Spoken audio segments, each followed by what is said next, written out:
Hello friends, আজকে চলে এসেছি নতুন একটা রেসিপি নিয়ে। কড়াইশুঁটির কচুরি কিভাবে পুর বেরোনোর ঝামেলা ছাড়াই আপনারা খুব সহজেই কড়াইশুঁটি বানিয়ে নিতে পারবেন তার রেসিপি আজকে আমি দেখাবো। তো প্রথমে মটরশুঁটিগুলো ছাড়িয়ে নিয়ে একটা ব্লেন্ডারে নিয়ে নিয়েছি। তার সাথে নিয়ে নিয়েছি কয়েকটা কাঁচা লঙ্কা আর নিয়ে নিয়েছি কয়েকটা আদা কুচি।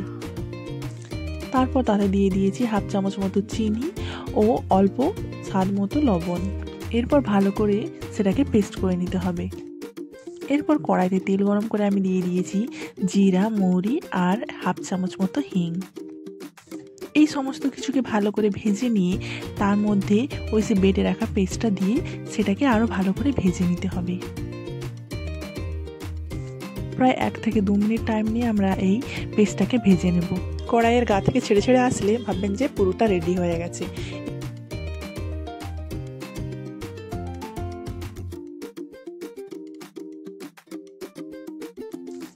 দেখুন এই পর্যায়ে পুরটা কিন্তু আমার রেডি হয়ে গেছে। তারপর একটা পাত্রে আমি প্রায় 1 কাপ মতো ময়দা নিয়ে নিয়েছি। তারপর দিয়ে দিয়েছি 1 চামচ মতো সাদা তেল আর দিয়ে দিয়েছি সামান্য লবণ। তো ময়ানটা ভালো করে মাখাতে হবে।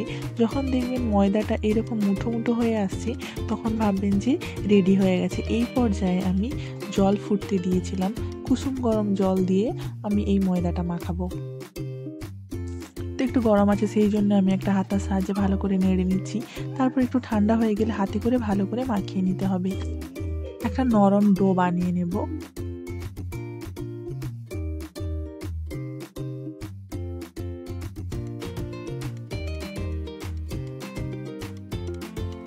এরপর ময়দাটা ভালো করে মাখানো হয়ে গেলে ছোট ছোট লেচি কেটে নেব। তারপর সেই ছোট ছোট লেচিগুলো আমরা একটু গোল গোল মতো শেপ দিয়ে দেব। তার মধ্যে সেই যে পুরটা রেডি করে রেখেছিলাম কড়াইশুঁটির পুরটা তার মধ্যে দিয়ে ভালো করে মুখটা বন্ধ করে দিতে হবে। ঠিক এইভাবে করে সমস্ত পুরগুলো আমরা রেডি করে নেব। দেখুন ঠিক এইভাবে গোল গোল মতো শেপ দিয়ে এর মধ্যে পুরটা দিয়ে ভালো করে মুখটা বন্ধ করে দিতে হবে। তো এইভাবে আমরা পুরগুলো রেডি করে এক সাইডে রেখে দেব।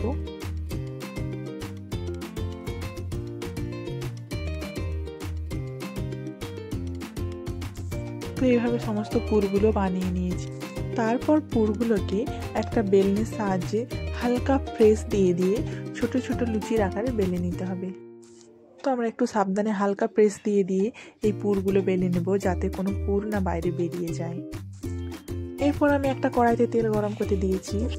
তারপর সেই তেল গরম হয়ে গেলে একটা একটা করে পুর সেই তেলের মধ্যে আমরা ছেড়ে ভালো করে পুরগুলো ভেজে নেব। এইভাবে সমস্ত কড়াইশুঁটির কচুরিগুলো আমরা ভেজে নেব।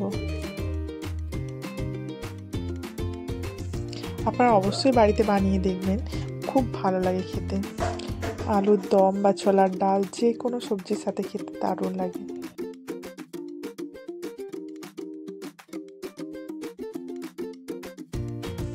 তো আমার সমস্ত কড়াইশুঁটির কচুরিগুলো রেডি হয়ে গেছে।